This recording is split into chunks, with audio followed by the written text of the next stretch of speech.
নমস্কার প্রিয় বন্ধুরা, স্বাগত জানাচ্ছি দেবকাহিনী একটা নতুন পৌরাণিক ভিডিওতে। আজকের ভিডিওতে আপনাদের সঙ্গে মহাভারতের আরেকটি কাহিনী শেয়ার করব। হস্তিনাপুরের রাজা শান্তনু এবং গঙ্গা মায়ের পুত্র ছিলেন দেবব্রত। সেই দেবব্রত কী কারণে তিনি ভীষ্ম নামে পরিচিত হলেন এবং কেনই তাকে ইচ্ছা মৃত্যুর বর দেওয়া হয়েছিল, এইসব কাহিনী আগের ভিডিওগুলিতে আপনাদের সঙ্গে শেয়ার করেছি। রাজা শান্তনু এবং গঙ্গা মায়ের পুত্র ভীষ্ম। পরবর্তীকালে হস্তিনাপুরের রাজা শান্তনুর সঙ্গে বিবাহ হয়েছিল সত্যবতী। এই সত্যবতী ছিলেন কৃষ্ণদ্বৈপায়ন বেদব্যাসের মা। সত্যবতীর পরিচয় নিয়েও আরেকটি ভিডিও রয়েছে এই চ্যানেলে। রাজা শান্তনু এবং সত্যবতীর দুইজন পুত্র সন্তান ছিল, একজন চিত্রাঙ্গদ এবং অপরজনের নাম ছিল বিচিত্রবীর্য। বিচিত্রবীর্য যখন বালক অবস্থায় তখনই রাজা শান্তনু মারা গিয়েছিলেন। রাজা শান্তনু মারা গেলে ভীষ্ম শান্তনু এবং সত্যবতীর বড় পুত্র চিত্রাঙ্গদকে হস্তিনাপুরের রাজা নিযুক্ত করেন। এরপর রাজা চিত্রাঙ্গদের সঙ্গে যুদ্ধ হয় এক গন্ধর্ব রাজার। সেই গন্ধর্ব রাজার নাম ছিল চিত্রাঙ্গদ। দুই চিত্রাঙ্গদের মধ্যে এক প্রবল যুদ্ধে গন্ধর্ব রাজা চিত্রাঙ্গদ জয়লাভ করেন এবং হস্তিনাপুরের রাজা চিত্রাঙ্গদ মারা যান। এই অবস্থায় ভীষ্ম শান্তনুর কনিষ্ঠ পুত্র বিচিত্রবীর্যকে হস্তিনাপুরের রাজা নিযুক্ত করলেন। ভীষ্মের তত্ত্বাবধানে বিচিত্রবীর্য তিনি রাজকার্য সামলাচ্ছিলেন।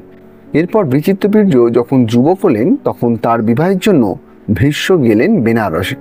সেখানে কাশীরাজ তার 3 কন্যার জন্য স্বয়ম্বর সভার আয়োজন করেছেন।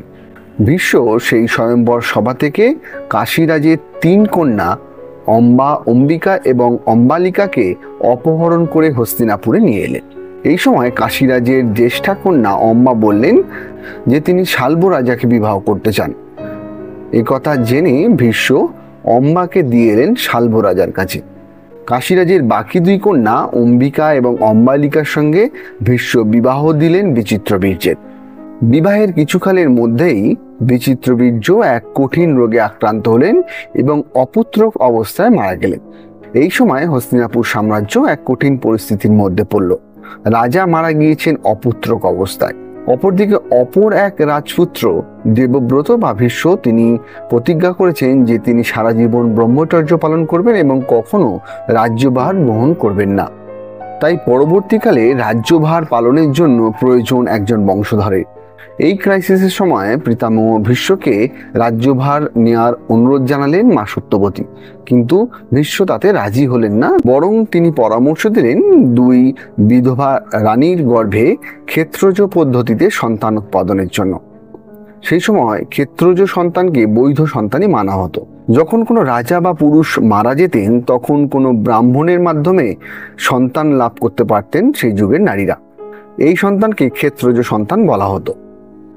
যদি অম্বিকা এবং অম্বালিকা ক্ষেত্রজ সন্তান লাভ করেন তবে তারাই হবেন ভবিষ্যৎ দিনের রাজা। ভীষ্মের এই পরামর্শ মেনেই মা সত্যবতী তার পূর্বের পুত্র কৃষ্ণদ্বৈপায়ন বেদব্যাসকে খবর দিলেন। তিনি চাইলেন অম্বিকা এবং অম্বালিকার গর্ভে কৃষ্ণদ্বৈপায়ন বেদব্যাসের যে সন্তান জন্মাবে তারাই হবে আগামী দিনের রাজা। মায়ের ডাকে সাড়া দিয়ে কৃষ্ণদ্বৈপায়ন বেদব্যাস হস্তিনাপুরে এলেন। এরপর সত্যবতী অম্বিকাকে পাঠালেন কৃষ্ণদ্বৈপায়নের ঘরে। সেখানে কৃষ্ণদ্বৈপায়নের ভয়ঙ্কর রূপ, তার বিশাল জটা দেখে অম্বিকা ভয়ে চোখ বন্ধ করে নিয়েছিলেন। এর ফলে অম্বিকার গর্ভে জন্ম নিয়েছিল এক শক্তিশালী পুত্র। শক্তিশালী হলেও মাতার দোষে সেই পুত্র সন্তান অন্ধ হয়ে জন্মেছিল। অন্ধ হওয়ার কারণে সেই পুত্র রাজা হওয়ার যোগ্য নন। সেই কারণে সত্যবতী অপর এক রাজমহিষী অম্বালিকাকে পাঠালেন কৃষ্ণদ্বৈপায়নের ঘরে। অম্বালিকাও কৃষ্ণদ্বৈপায়নের সেই ভয়ঙ্কর রূপ দেখে ভয়ে পাণ্ডু বর্ণ ধারণ করলেন। এই কারণে তার যে সন্তান জন্মালো সেই সন্তান শক্তিশালী বিদ্বান হলেও তার দেহের রং হয়েছিল পাণ্ডু। মাতৃদোষে এক পুত্র অন্ধ এবং অপর পুত্র পাণ্ডু হওয়ায় মা সত্যবতী আরও একবার অম্বিকাকে পাঠিয়েছিলেন কৃষ্ণদ্বৈপায়নের কাছে। কিন্তু এবার অম্বিকা নিজে না গিয়ে তার এক সুন্দরী কৃতদাসীকে পাঠিয়েছিলেন কৃষ্ণদ্বৈপায়নের কাছে। সেই কৃতদাসীর গর্ভে কৃষ্ণদ্বৈপায়ন বেদব্যাসের এক পুত্র সন্তান জন্ম লাভ করেছিল। অম্বিকার গর্ভে জন্ম নেওয়া অন্ধ পুত্র সন্তানটির নাম ছিল ধৃতরাষ্ট্র। অম্বালিকার গর্ভে যে পুত্র সন্তান জন্ম নিয়েছিল সেই পুত্র সন্তান তার দেহের রঙের কারণে নাম হয় পাণ্ডু, এবং কৃতদাসীর গর্ভে কৃষ্ণদ্বৈপায়নের যে পুত্র সন্তান জন্মায় সেই সন্তানটির নাম রাখা হয় বিদুর। ধৃতরাষ্ট্র বয়সে বড় হলেও অন্ধ হওয়ার কারণে তিনি রাজ্যভার পাননি। রাজ্যভার পেয়েছিলেন অপর পুত্র পাণ্ডু। আজকের ভিডিওটি এই পর্যন্তই। এর পরের মহাভারতের ভিডিওতে আপনাদের বলবো ধৃতরাষ্ট্র এবং পাণ্ডুর সন্তানরা কিভাবে জন্ম নিয়েছিল। আজকের ভিডিওটি কেমন লাগলো অবশ্যই নিচের কমেন্টে লিখে জানান। সেই সঙ্গে ভিডিওটি ভালো লাগলে লাইক করতে ভুলবেন না, এবং যারা এই চ্যানেলে নতুন বা এখনো সাবস্ক্রাইব করেননি এরকম ইন্টারেস্টিং ভিডিও দেখার জন্য এই চ্যানেলটিকে অবশ্যই সাবস্ক্রাইব করে রাখুন।